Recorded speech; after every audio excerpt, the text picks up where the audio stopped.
ఒకానొక సందర్భంలో కౌసల్యాదేవి ఈ శ్లోకం చెప్పవలసి వచ్చింది. ఎప్పుడు చెప్పింది ఈ శ్లోకం అంటే ఆవిడ చెయ్యకూడనంతటి మహాపాపాన్ని చేశాక చెప్పింది ఈ శ్లోకం. కానీ ఆమె పాపము ఆమె యొక్క పశ్చాత్తాపము వలన పరమేశ్వర స్వరూపుడైన భర్త యొక్క అనుగ్రహము వలన పోయింది అక్కడతో. ఎక్కడ ఏర్పడింది ఈ సందర్భం అంటే రామచంద్రమూర్తి తండ్రిని సత్యమునందు నిలబెట్టడం కోసమని తమ్ముడైన లక్ష్మణస్వామితో భార్య సీతమ్మతో కలిసి 14 సంవత్సరములు అరణ్యవాసం చేయడానికి అయోధ్యా నగరాన్ని విడిచిపెట్టి వెళ్ళిపోయారు. వెళ్ళిపోయిన తరువాత సుమంత్రుడు వెళ్ళాడు రథానికి సారథ్యం వహిస్తూ. ఆ సుమంత్రుడు తిరిగి వచ్చిన తరువాత వినాలి అసలు అరణ్యంలో రామలక్ష్మణులు సీతమ్మ ఏ కష్టాలు పడుతున్నారో తెలుసుకోవాలని. పాపం దశరథ మహారాజు గారు రాముడు అరణ్యవాసానికి వెళ్ళిపోయాడనేటటువంటి బాధ తట్టుకోలేక ఆ అయోధ్యా నగరంలోకి వచ్చి స్పృహ తప్పి కింద పడిపోయాడు. ఒంటి నిండా మట్టి అంటుకుంది. ఎంతసేపు రథం వెళ్ళిపోయినటువంటి మట్టి ఎగురుతూ కనపడిందో అంతసేపు చూశాడు. ఇక ఆ తర్వాత అప్పటికే ముందు రోజు రాత్రి ఎన్ని మాటలు మూర్చిపోయాడు కైకమ్మ దగ్గర. బడలిపోయాడు వృద్ధుడు, 60,000 సంవత్సరముల వయస్సు. ఆ పడిపోయినటువంటి వాణ్ణి ఒక పక్కన కౌసల్య ఒక పక్కన కైకమ్మ వచ్చి పైకి లేపుతున్నారు. శోకము నుండి కదా కోపం రావాలి. వెతుక్కుంది దశరథుడి మనస్సు, నా ఈ శోకానికి కారణం ఎవరని. నిజానికి దశరథ శోకానికి కారణం దశరథుడే. కానీ ఇప్పుడు నేను ఆ ధర్మమీమాంస పక్కన పెట్టండి, బాహ్యంలో కథాపరంగా ఆలోచించండి. దశరథుడి శోకానికి కారణం కైకమ్మ దశరథుడి దృష్టిలో. ఎందుకని? రాముడికి పట్టాభిషేకం చేద్దాం అనుకున్నాడు. కానీ అకస్మాత్తుగా ఒక రాత్రి భూమి మీద పడుకుంది కోపగృహంలో. ఆ రోజుల్లో అలా ఉండేవి. ఆవిడ కోపంగా ఉంది అని ప్రత్యేకంగా తెలుసుకోక్కర్లేదు. కోపం వస్తే కోపం వచ్చిందని తెలియడానికి ఒక గదిలో ఉండేవారు. దాని పేరు కోపగృహం. కోపం వస్తే ఆ గదిలో ఉండేవారు. అంటే కోపగృహంలో ఉంది అంటే బొళ్ళు దగ్గర పెట్టుకుని వెళ్ళాలి భర్త లోపలికి అని గుర్తు. అని పాపం దశరథుడు మానసికంగా సిద్ధపడి లోపలికి వెళ్ళాడు. ఆమె చాలా వాదించింది. 2 వరాలు ఇచ్చావు, నాకు వరాలు ఇమ్మంది. 9 వర్షాణి దండకారణ్యమాశ్రిత చీరాజన జటాధారి రామో భవతు తాపసః అభిషేక సమారంభో రాఘవస్యోపకల్ప్యతాం అనేనైవాభిషేకేన భరతో మెభిషిచ్యతాం అంది. 14 సంవత్సరములు రాముడు అరణ్యవాసం చెయ్యాలి. నారచీరలు కట్టుకుని జటాజూటం పెట్టుకుని కాళ్ళకి చెప్పులు కూడా లేకుండా వెళ్ళాలి. ఇదే ముహూర్తానికి నా కుమారుడైన భరతుడికి పట్టాభిషేకం జరగాలి. ఈ 2 వరాలు విన్నాడు. కూర్చున్న ఆసనం మించి కింద పడిపోయాడు, మూర్ఛపడిపోయాడు. ఎన్ని మాటలు తెలివి తప్పిపోయాడో, ఎన్ని మాటలు అసలు కైకమ్మ పాదాల మీద తలపెట్టి ఏడ్చాడు. నన్ను మన్నించు, ఈ వరాలు ఉపసంహారం చేయమని. ఆవిడ వినలేదు. అందుకే చెప్పుకున్నాడు, నన్ను కైకేయి సత్యవాక్యము అనేటటువంటి దాని చేత బంధించింది రామా అన్నాడు. మరునాడు రామచంద్రమూర్తి దశరథుణ్ణి సత్యమునందు నిలబెట్టడానికి వెళ్ళిపోయాడు. ఇప్పుడు ఆయనకి తనకింత శోకం కలగడానికి కారణం కైకమ్మే. లేకపోతే రాముడికి పట్టాభిషేకం జరిగేది. రాముడు రాజ్య పరిపాలన చేస్తుంటే తాను చూస్తూ పరమ సంతోషంగా కాలం గడిపేవాడు. ఇంతటి ఆనందం పోవడానికి కారణం కైకమ్మే. ఇప్పుడు ఎక్కడ కోపం వచ్చిందో అక్కడ నోటి వెంట అనరాని మాట ఒకటి వచ్చేస్తూ ఉంటుంది. శోకము నుండి కోపం వస్తుంది, కోపంలోంచి పాపం వస్తుంది. అందుకే ఆయన అన్నాడు, ధూర్తురాలవు, నీకు అర్థము తప్ప కామము తప్ప ధర్మం అక్కర్లేదు. అందుకే భర్తనైనటువంటి నన్ను కాదని నా మనస్సు కాదని వరాలు కోరుకున్నావు. విధవారాజ్యము చెయ్యుదువుగాక. నువ్వు చేసేటటువంటి రాజ్యం విధవరాజ్యం అవుతుంది. ఎందుకంటే నేను ఉండను, నేను మరణిస్తాను, కొడుకుని వదిలి ఉండలేక. 2, ఇక నువ్వు నన్ను ముట్టవద్దు. నీవు కానీ నీ మీద ఆధారపడిన సేవకులు కానీ నీ బంధువులు కానీ నాకెవరూ ఏమీ కాదు. ఇక్కడ కానీ పైలోకములలో కానీ నిన్ను నేను పరిత్యజిస్తున్నానన్నాడు. ఈ మాటలని ఒకవేళ రాజ్యం నువ్వు వరాలడగడం వల్ల వచ్చింది అని నీ కుమారుడైన భరతుడు సంతోషిస్తే ఆ భరతుడికి నాకు ప్రేతకార్యము చేసే అధికారము లేకుండుగాక. అంటే రాముడి మీద ఉన్న ప్రేమ ఎంత శోకానికి తీసుకెళ్ళిందో, ఆ శోకం ఎంత కోపానికి తీసుకెళ్ళిందో చూడండి. ముందు రోజు రాత్రి వరకు బహుశः రాముడి తర్వాత అంత ప్రేమ దశరథుడికి కైకేయింది. అంత ప్రేమ ఉన్న కైకమ్మ మరునాటి మధ్యాహ్నానికి అంతటి శత్రువుగా మారింది. మనసు నాటకం అలా ఉంటుంది. దానికి కలిగే కష్టసుఖాల వల్ల అంత చిత్రాతి చిత్రంగా మారుతుంది.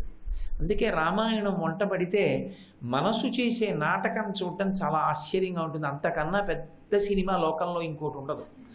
కాబట్టి ఇప్పుడు కైకమ్మని నింద చేసి నన్ను ముట్టుకోవద్దన్నాడు.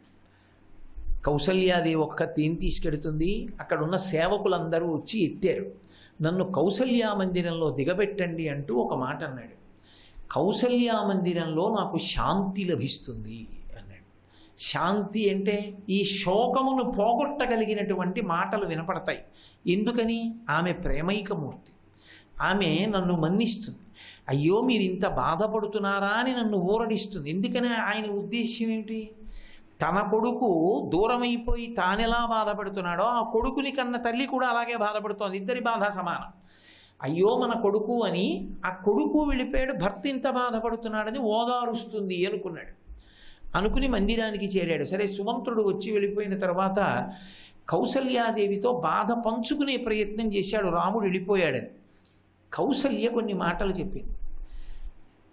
నీ గురించి లోకంలో మాట్లాడేటప్పుడు కీర్తివంతుడవని, ధర్మాత్ముడవని, దయామయుడవని చెప్తుంటారు. కానీ ఈ మూడు పరమ అబద్ధాలన్న విషయం నాకు ఒక్కదానికే తెలుసు. నువ్వు దయామయుడవు కావు, నువ్వు ధర్మాత్ముడవు కావు, నువ్వు ప్రజారంజకుడవు కావు. నీకు కావలసింది కైకమ్మ ఒక్కతే. నీ మనసు ఎంత కఠినమైనదంటే నువ్వు కైకమ్మ కోసం, భరతుడి కోసం ఎంతటి క్రూరమైన నిర్ణయాలైనా చేస్తావు. ఏ తప్పు చేశాడని నా కొడుకుని అరణ్యవాసానికి పంపావు? ఏ తప్పు చేశాడని రాజ్యభ్రష్టుణ్ణి చేసి 14 సంవత్సరముల అరణ్యవాసం చేయమన్నావు? అది తలుచుకునే ఏడిచాడు పాపం దశరథుడు. చెప్పులు లేకుండా నా కొడుకు జటాజూటం కట్టుకుని నారచీరలతో వెడుతున్నాడు. నా కోడలు సీతమ్మ ఎండకన్నెరుగనటువంటి తల్లి. అక్కడికి వెళ్ళిన తరువాత దొరికిన ధాన్యాన్ని వండుకుని ఎలా అన్నం తింటుంది? ఏ చెట్టు కింద పడుకుంటుంది? రాతినో కొమ్మనో దొరికిన దాన్ని తలగడగా పెట్టుకొని రాముడు పడుకుని లేచి నడుస్తుంటే ఒళ్ళంతా దుమ్ము పట్టి పెద్ద పులులు, సింహాలు అరుస్తుంటే భయపడి కౌగిలించుకున్నటువంటి సీతమ్మని ఓదారుస్తూ ఎన్ని కష్టాలు పడుతున్నాడో. ఎవరికైనా ఆడదానికి ఈ లోకంలో 4 దిక్కులున్నాయి. 4 దిక్కులంటే నలుగురే ఆమెకి శరణ్యం. అందరికన్నా మొట్టమొదట ఆడదాన్ని రక్షించవలసిన వాడెవరు అంటే భర్త. ఆమె ఒక్కడే ఆమెకి రక్షకుడు. ఆ భర్తయే భార్యని ద్రోహం చేస్తే అంతకన్నా దారుణమైన విషయం ఇక లోకంలో ఇంకొకటి లేదు. నువ్వు నాకు దారుణాతి దారుణమైనటువంటి ద్రోహం చేశావు. ఎందుచేత ద్రోహం చేశావంటే నువ్వు నన్ను నా కడుపున పుట్టినటువంటి కొడుకుని అరణ్యవాసానికి పంపావు.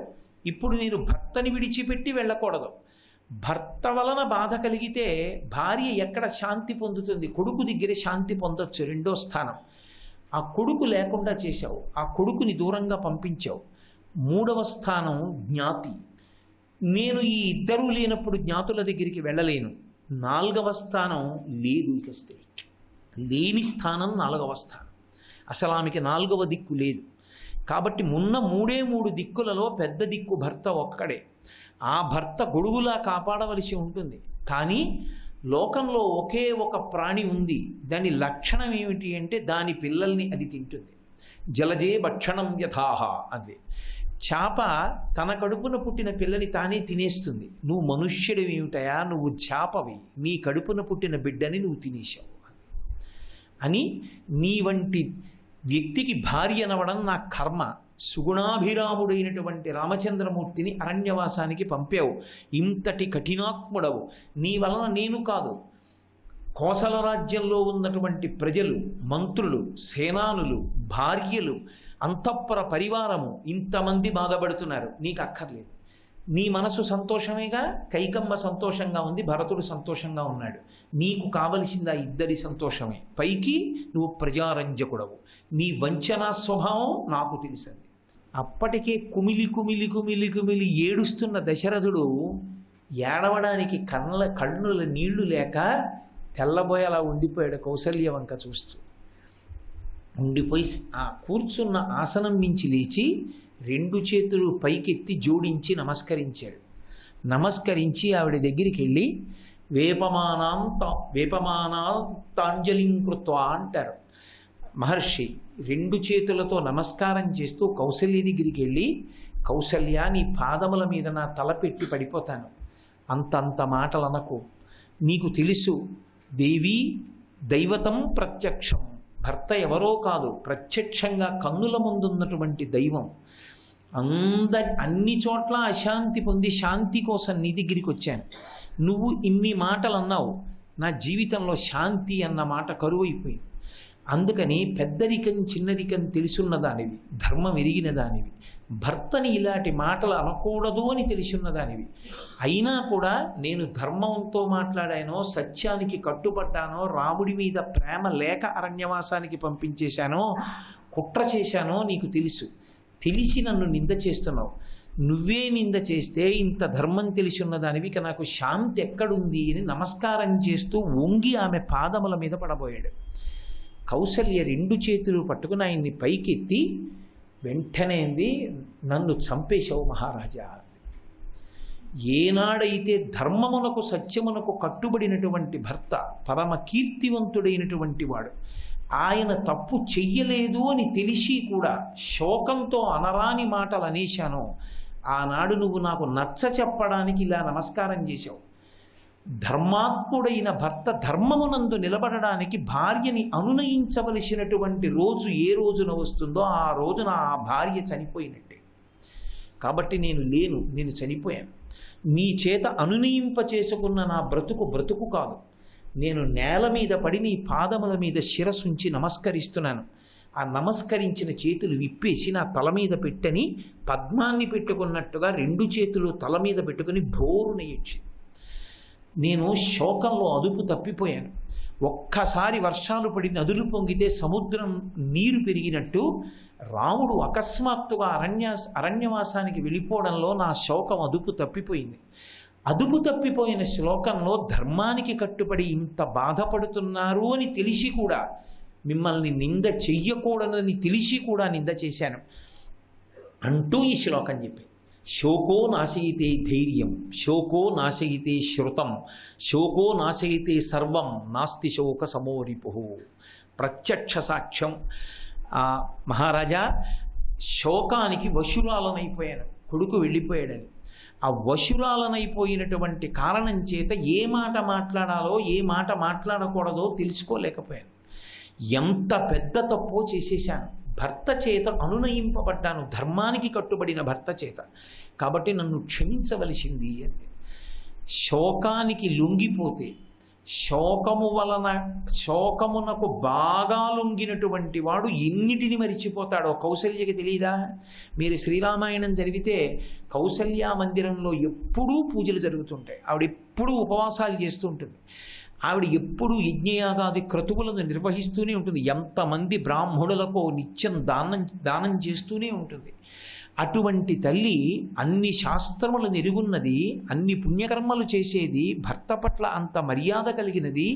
అటువంటి కులకాంత అన్ని మాటలు భర్తని అంది అంటే ఆమె శోకమే కారణము. ఆమె తెలిసి అనలేదు, శోకమునకు వశురాలైపోయింది. శోకమునకు ఒక్కసారి వశమైపోతే ఇన్ని అనకూడని మాటలు నోటి వెంట వచ్చేసాయో.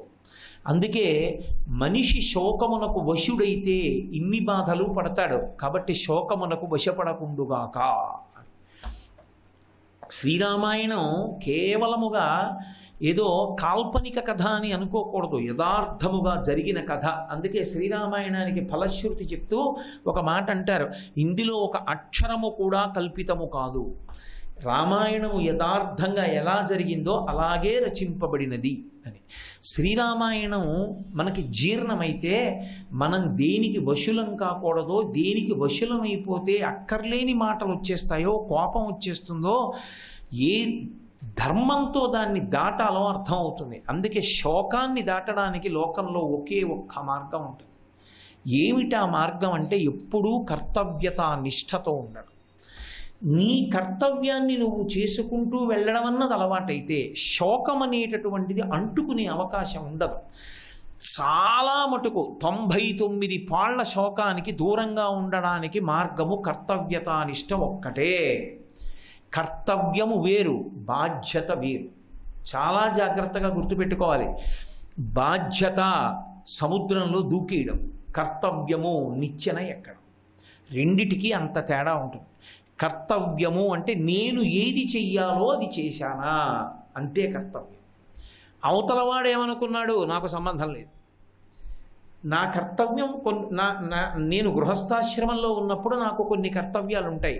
నా భార్య యొక్క యోగక్షేమములను నేను విచారణ చేశానా, నా కొడుకు సద్బుద్ధితో ప్రవర్తించేటట్టుగా మా నాన్నగారే అలా చేస్తే నేనెందుకు చేయకూడదని వాడు అనుకోవడానికి అవకాశం ఇవ్వని రీతిలో ధార్మికంగా బ్రతుకుతున్నానా, వాడికి విద్యాబుద్ధులు చెప్పించానా, ఉపనయనం చేశానా, గాయత్రి మహామంత్రం ఇచ్చానా లేదా, సంధ్యావందనం చేసుకోరా అని చెప్పానా లేదా, ఇది నా కర్తవ్యం. నేను ఏది చెయ్యాలో అది చెయ్యడం, నేను ఏది చెయ్యాలో అది చేసిన తరువాత అవతలవాడు దాన్ని సక్రమంగా పొందలేకపోతే నాకు సంబంధం లేదు. నేను చేసేది చెయ్యడం, నేను చేసేది కాకుండా అవతలవాడిని ఎత్తి తీరడం నా నెత్తి మీద ఎట్టుకున్నాను అనుకోండి, బాధ్యత కుంగిపోతాను. నేను చేసేది చేసుకెళ్ళిపోయాను అనుకోండి, కర్తవ్యం. అందుకే మీకు రామాయణం 24,000 శ్లోకాలు చూడండి, ఎక్కడ చూసినా కర్తవ్యం ధర్మం, కర్తవ్యం ధర్మం, కర్తవ్యం ధర్మం, ఈ 2 మాటలు తప్ప బాధ్యత అన్న మాట మీకు ఎక్కడా కనపడదు. మీకు నేను ఒక ఉదాహరణ చెప్పాలంటే, మనం ప్రతిరోజు చదువుకునే శ్లోకం, నేను కొత్తగా ఎక్కడి నుంచో తీసుకొచ్చి రామాయణంలోంచి చెప్పక్కర్లేదు. ఎక్కడ సుప్రభాతం చదివినా కౌసల్యా సుప్రజారామ పూర్వా సంధ్యా ప్రవర్తతే ఉత్తిష్ఠ నరశార్దూల కర్తవ్యం దైవమాహ్నికం. ఈ శ్లోకం ముందు చదువుతాం.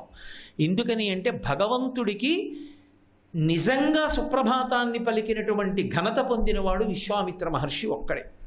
ఎందుచేత అంటే రాముడు విష్ణువు యొక్క అవతారమని ఎరిగినటువంటి వాళ్ళు ఇద్దరు, వశిష్ఠుడు విశ్వామిత్రుడు. అందుకే వశిష్ఠోపి మహాతేజా ఏ చేపే తపసి స్థితా అంటాడు ఒక చోట. వశిష్ఠుడికి తెలుసు రాముడెవరో, నాకు తెలుసు, నీకేం తెలుసు దశరథ మహారాజా, కొడుకు అనుకుంటున్నావు అన్నాడు. అటువంటి రాముణ్ణి తన వెంట తీసుకువెళ్ళినప్పుడు రాముడు నిద్రపోతున్నాడు. అలవాట్లేదు, ముందు రోజంతా నడిచాడు, బడలిపోయి ఉండి నిద్రపోతున్నాడు. సూర్యోదయం అయిపోతుంది. సూర్యోదయాత్ పూర్వం విశ్వామిత్ర మహర్షి సంధ్యావందనం చేసేసుకున్నారు. సూర్యోదయాత్ పూర్వం అయిపోవాలి సంధ్యావందనం. సూర్యోదయం అయిపోయిందంటే ప్రాయశ్చిత్తంతో చేయాలి. ఇప్పుడు రాముణ్ణి లేపారు. నిద్ర లేపేటప్పుడు ఒక నియమం ఉంటుంది, ఏ కారణం చేత నిద్ర లేపకూడదు. నిద్రపోతున్న వాళ్ళని లేపితే మహాదోషం, అదొక మహాపాపం వేస్తారు ఖాతాలో. నిద్రపోతున్న వాణ్ణి లేపవలసి వస్తే భగవత్కార్యం పేరు చెప్పి లేపాలి. నాయన అసుర సంధ్య వేళ అవుతోంది, ప్రదోష వేళలో పడుకోకూడదు కదరా, ఇది పరమశివుడికి నమస్కారం చేసే సమయం, నిద్రలే అని లేపాలి. మధ్యాహ్న కాలం నందు నిద్రపోతున్నాడు అనుకోండి, ఇది ధర్మశాస్త్రంలో అర్ధాసముపార్జన చెయ్యవలసిన సమయం, అది ఈశ్వర నిర్దేశం, పడుకోకూడదు లే అని లేపాలి. ప్రాతకాలంలో నిద్ర లేపారనుకోండి, సూర్యోదయం అయిపోయింది, పరమేశ్వరుడు సూర్యబింబంగా వచ్చేసాడు, నమస్కరించాలి లే అని లేపాలి. అంతేకాని ఇంకా నిద్రపోతున్నావా లే అంటే పడుకున్నవాడికి కాదు, అలా లేపిన వాడి ఖాతాలో వేస్తారు పాపం. అలా లేపకూడదు. ఎందుకంత దోషం వచ్చిందని అడుగుతారేమో మీరు. నిద్ర లేపితే ఎందుకండి అంత పాపం వస్తుందంటారేమో. నిద్రాకాలిక సుఖము, సుషుప్తి సమాధి స్థితికి చాలా దగ్గరగా ఉంటుంది.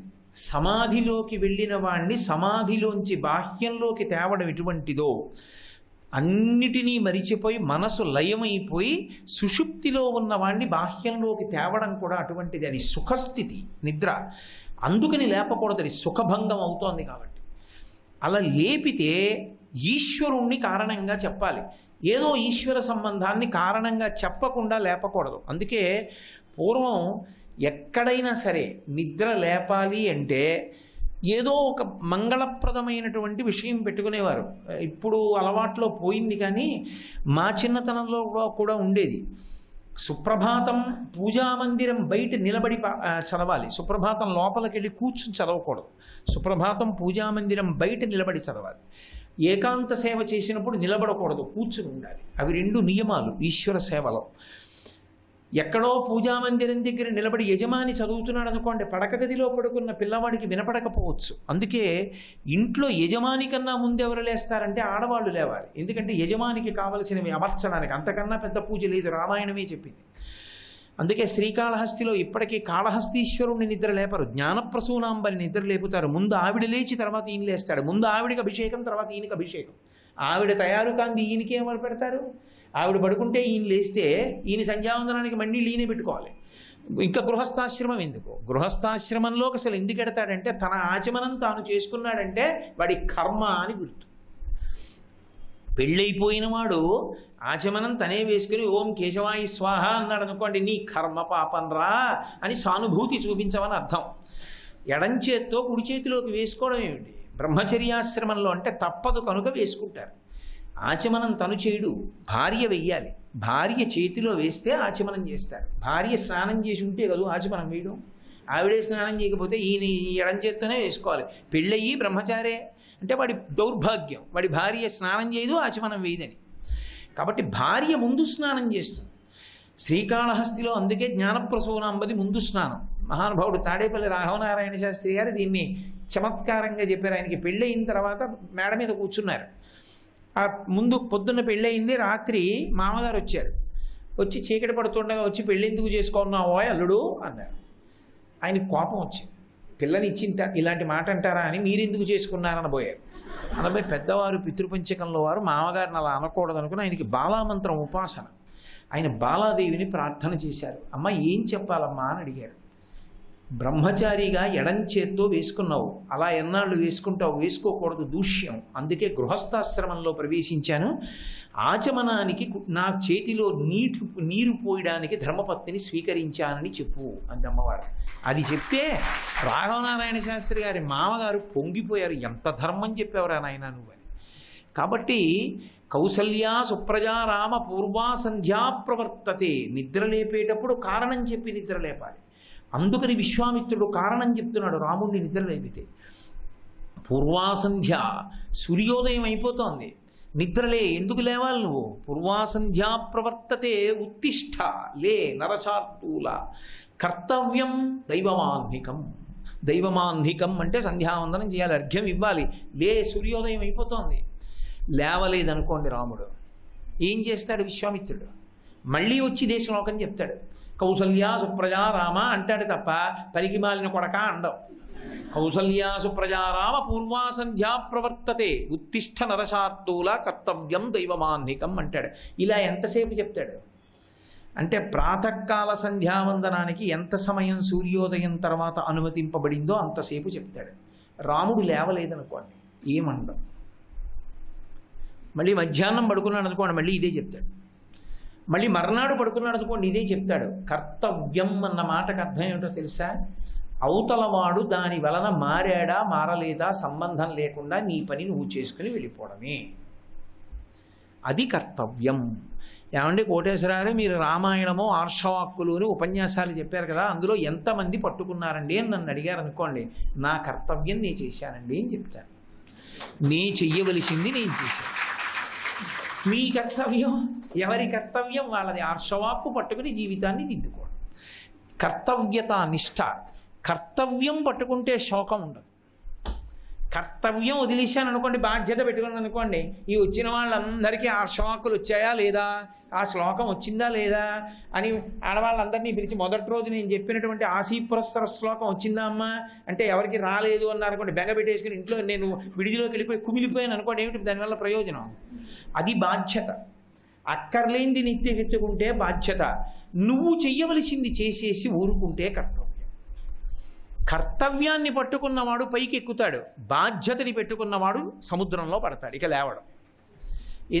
ఎందుకు అక్కర్లేని విషయం? కర్తవ్యం, నువ్వు చెయ్యవలసినది చేసుకుంటూ వెడుతున్నావా? అందుకే ఉండేదేది కర్తవ్యతానిష్ట ఒక్కటే. ఇప్పుడు కర్తవ్యము వలన వచ్చే ప్రథమ ప్రయోజనం ఏమి అంటే శోకం ఉండదు. కోపము లేదు కాబట్టి శోకము లేదు. ఎందుకు? ఎవరి మీద ఎందుకు కోపం? నీ చేసేది చేశాను, అవతలవాడు సరిగ్గా అర్థం చేసుకోలేదు అనుకోండి, ఇంకా చెయ్యాలి ఆయన, మాకు చేయలేదు ఇంకా అన్నాడు అనుకోండి, ఓ నవ్వి వదిలిపెడతాం. ఎందుకని?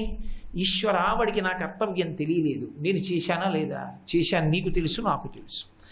నా కర్తవ్యం నేను చేశానన్న విషయం వాడి ఎరుకలోకి వచ్చేటట్టుగా వాడికి నువ్వు అనుగ్రహం చెయ్యి అని ఓ నమస్కారం చేసి వదిలేస్తాడు. ఇప్పుడు వాడు నన్ను అలా అంటున్నాడు ఏమిటండి అని మీరు బాధపడ్డారనుకోండి, బాధ్యత కుంగిపోతారు. కర్తవ్యం మీరు చేయవలసింది మీరు చేసుకుంటూ వెళ్ళారనుకోండి, జీవితం అభ్యున్నతి పథంలోకి ఎడుతుంది. లేకపోతే బాధ్యత అన్నది పెట్టుకున్నారనుకోండి, ఎవరి కోసం ఎన్నాళ్ళు ఏడుస్తూ కూర్చుంటారు, ఎవరి కోసం మీ జీవితం పాడు చేసుకుంటారు ఎవరికి తెలుసు. నిత్యమా జీవితము నీటిపై బుడగ పేలినట్టు పేలిపోతుంది. ఆ తర్వాత నిన్ను ధరించేవాడు ఎవరు?